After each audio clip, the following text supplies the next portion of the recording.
ಕಂಬಿ ಹಿಂದೆ ಕಾಟೇರನಿಗೆ ಟೆನ್ಷನ್ ದರ್ಶನ್ ವಕೀಲರಿಂದ ಜಾಮೀನಿಗೆ ಬಿಗ್ ಪ್ಲಾನ್. ಇಂದು ಡೆವಿಲ್ ಗ್ಯಾಂಗ್ಗೆ ಸಿಗುತ್ತಾ ಬೇಲ್ ಭಾಗ್ಯ. ಸಿಎಂ ಸಿದ್ದರಾಮಯ್ಯಗೆ ಇವತ್ತು ಬಿಗ್ ಡೇ. ವಿಚಾರಣೆಗೆ ಹಾಜರಾಗಲು ಇಂದು ನೋಟಿಸ್ ಸಾಧ್ಯತೆ. ಹೈಕೋರ್ಟ್ ತೀರ್ಪು ಪ್ರಶ್ನಿಸಿ ಮೇಲ್ಮನವಿ ಸಲ್ಲಿಸುತ್ತಾರಾ ಮುಖ್ಯಮಂತ್ರಿ?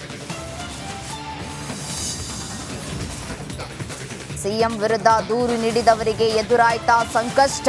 ಸ್ನೇಹಮಯಿ ಕೃಷ್ಣ, ಟಿಜೆ ಅಬ್ರಹಾಂ, ಪ್ರದೀಪ್ ವಿರುದ್ಧ ಕಂಪ್ಲೇಂಟ್. ಆರ್ಥಿಕ ಹಿನ್ನೆಲೆ ಬಗ್ಗೆ ತನಿಖೆ ನಡೆಸುವಂತೆ ಇಡಿ ಸಿಐಡಿಗೆ ವಕೀಲ ಅಮೃತೇಶ್ ದೂರು. ಬಿಜೆಪಿ ಘಟಾನುಘಟಿಗಳಿಗೆ ಕಾಂಗ್ರೆಸ್ ಕೌಂಟರ್. ಕೇಂದ್ರ ಸಚಿವೆ ವಿರುದ್ಧವೇ ಎಫ್ಐಆರ್. ಇಂದು ಹೈಕೋರ್ಟ್ನಲ್ಲಿ ಕೈ ಕಮಲ ವಾರ್. ಸೈಲೆಂಟ್ ಇದ್ದ ಮಳೆ ಈಗ ಫುಲ್ ವೈಲೆಂಟ್. ಧಾರವಾಡ, ಬಾಗಲಕೋಟೆಯಲ್ಲಿ ವರುಣಾರ್ಭಟ. ಮಳೆ ನರ್ತನಕ್ಕೆ ಜನಜೀವನ ಪರದಾಟ.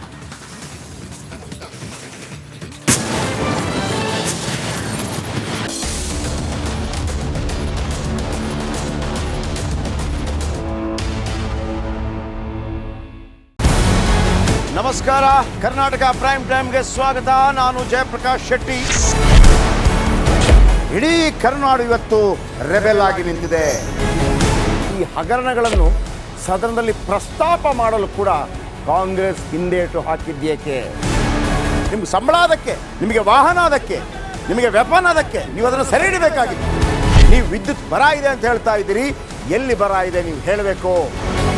ಪಾಕಿಸ್ತಾನ್ ಆಕ್ಯುಪೈಡ್ ಕಾಶ್ಮೀರ್ ಅದು ಎಂದೆಂದಿಗೂ ನಮ್ಮದು. 40 ಮೆಷಿನ್ಗಳು ತಂದಿತ್ತು ನೋಟ್ ಎಣಿಸುವುದಕ್ಕೆ, ಅದೇ ಹಾಳಾಯಿತು. ಮಥುರಾದ ಗಲಾಟೆ ಇದೆಯಲ್ಲ, ಅದು ಸ್ಥಳೀಯವಾಗಿ ಕೂತು ಪರಿಹರಿಸಬಹುದಾದಂಥ ಕಾನೂನಿದೆ. ಗ್ಯಾರಂಟಿ ಯೋಜನೆಯಿಂದ ನಷ್ಟ ಆಗಿದೆ, ಲಾಭ ಆಗಿದೆ, ದಯವಿಟ್ಟು ಹೇಳಿ. Dawood Ibrahim most wanted criminal ಯಾವಾಗಾದ ಅಂದರೆ ಇಲ್ಲಿ ತನಕ ಭಾರತ ದೇಶದಲ್ಲಿ ಓರ್ವ ದಲಿತ ಪ್ರಧಾನಿಯಾದಂಥ ಇತಿಹಾಸವೇ ಇಲ್ಲ. ರಿಪಬ್ಲಿಕ್ ವರ್ಲ್ಡ್ ಆಪ್ ಇದು ಕೇವಲ ಅಪ್ಲಿಕೇಶನ್ ಅಲ್ಲ, ಸಮಗ್ರ ಸುದ್ದಿಗಳ ಸಂಪರ್ಕ ಮಾರ್ಗಕ್ಕೆ ಕ್ರಾಂತಿಕಾರಿ ಬದಲಾವಣೆ. ರಿಪಬ್ಲಿಕ್ ವರ್ಲ್ಡ್ ಆಪ್ ಕೇವಲ ಸುದ್ದಿ ಅಪ್ಲಿಕೇಶನ್ ಅನ್ನ ಪರಿಚಯ ಮಾಡ್ತಾ ಇಲ್ಲ, ಬದಲಾಗಿ ಡಿಜಿಟಲ್ ಸುದ್ದಿ ಬಳಕೆಯ ಹೊಸ ಯುಗಕ್ಕೆ ನಾಂದಿ ಹಾಡ್ತಾ ಇದೆ. ಇದೊಂದು ಬ್ರೇಕಿಂಗ್ ನ್ಯೂಸ್, ಪ್ರಭಾವಶಾಲಿ ಕಾರ್ಯಕ್ರಮಗಳಿಗೆ ಗಟ್ಟಿಯಾದ ವೇದಿಕೆ.